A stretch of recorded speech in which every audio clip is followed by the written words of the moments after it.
Jhansi police के CI unit ने कब्जे में ली थी। उसकी जांच हमने डीएसपी झांसी को सौंपी थी और उस जांच से सामने निकल के ये आया है कि वो मूर्ति को इन्होंने अपनी कस्टडी में लिया था, कब्जे में लिया था, चोरी का माल है ये मानकर। 102 धारा में ये वो प्रावधान होता है। और लेकिन जांच में ये भी पाया गया कि मूर्ति अब मालखाने में नहीं थी। उसकी जगह उसको पिघलाकर उसके बिस्कुट बनाए गए।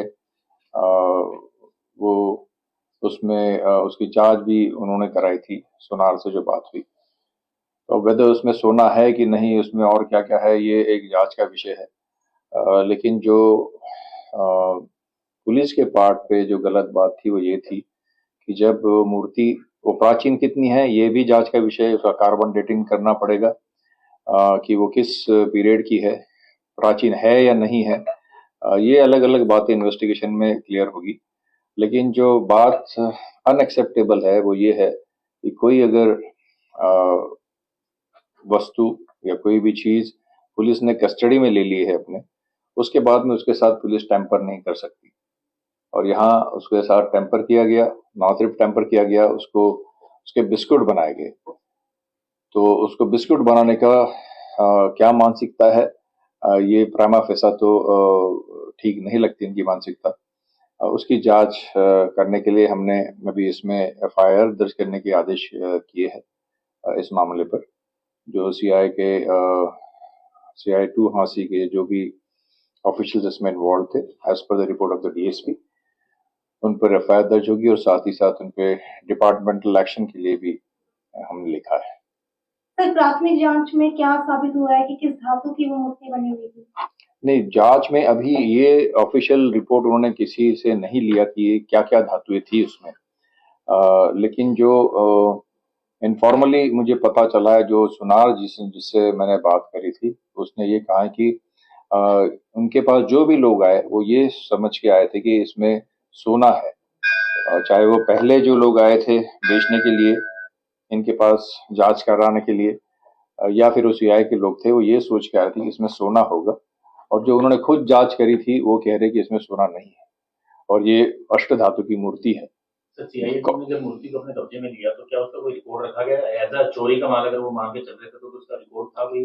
उसमें ऑफिशियली उन्होंने रोहित नामचे में रिपोर्ट लिखी है। उन्होंने 102 धारा जो होती है उसमें उसको कब्जे में लिया है, ऑफिशियली कब्जे में लिया है।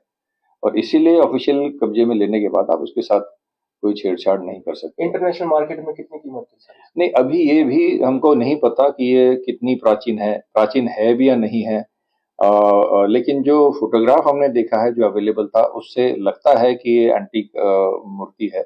इसकी अभी एज निकालनी पड़ेगी, जो जांच में है, कार्बन डेटिंग करनी होती है, उससे पता चलेगा कि ये कितनी पुरानी है। सर, जो पिघलाकर बिस्किट बना लिए गए हैं, क्या वो बरामद कर लिए गए हैं? हाँ, वो वहीं झांसी में है, मालखाने में। वो देखे है, उनको इंक्वायरी में उन्होंने वहाँ पर उसकी उसके जिक्र किया है कि मालखाने में है। 8 बिस्किट है जो बनाए गए छोटे बड़े मिलाकर, और वो अभी एग्जैक्टली जांच होगी कि इसमें क्या क्या है। कितने शिकायत आने से पहले क्या एसपी हाथी को शिकायत की गई थी? क्या उन्होंने कार्रवाई नहीं की? मुझे बताया गया कि ये मामला मेरे जाने से पहले जो हमारे अधिकारी यहाँ रहे हैं, राकेश आर्या जी के पास भी शायद 6 तारीख को शिकायत आई थी, जो उन्होंने एसपी झांसी को मार्क करी थी। उसकी जांच रिपोर्ट अभी तक मेरे नॉलेज में है कि यहाँ तक इस ऑफिस में प्राप्त नहीं हुई। जमीन के नीचे इस तरीके का कोई एंटीक्स मिलता है तो उसके ऊपर मालिकाना हक पुरातत्व विभाग का होता है। तो जिस मजदूर को ये मिली थी, क्या उसके ऊपर भी कोई कार्रवाई हुई? क्योंकि उसने भी रखने की कोशिश की। जिस मजदूर को या जिस व्यक्ति ने भी ये लाई है, ये जब एस्टैब्लिश होगा कि पुरातत्व ये एंटीक मूर्ति है, उसकी कार्बन डेटिंग के बाद, अगर ये कोई ऐसी ही मूर्ति है जो एंटीक नहीं है और उसने गेम खेला है एंटीक बताने के, तब भी उस पर कार्रवाई बनती है।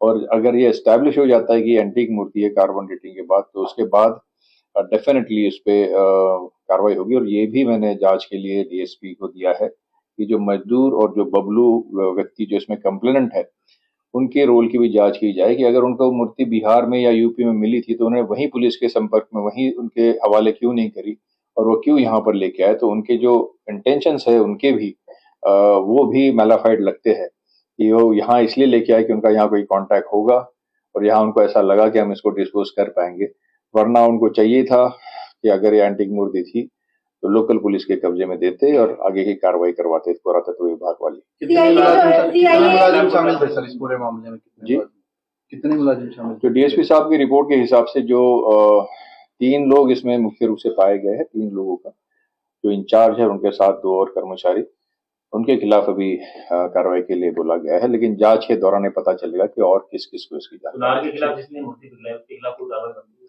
सुनार के खिलाफ इसलिए अभी प्राइमा फेसा बन नहीं रही है क्योंकि उन्होंने उसको कहा गया सीआई द्वारा कि इसको हमको बिस्किट बना के दो, और वो कहता है कि मैं दबाव में था और मेरे पास कोई ऑप्शन नहीं था इसलिए मुझे करना पड़ा।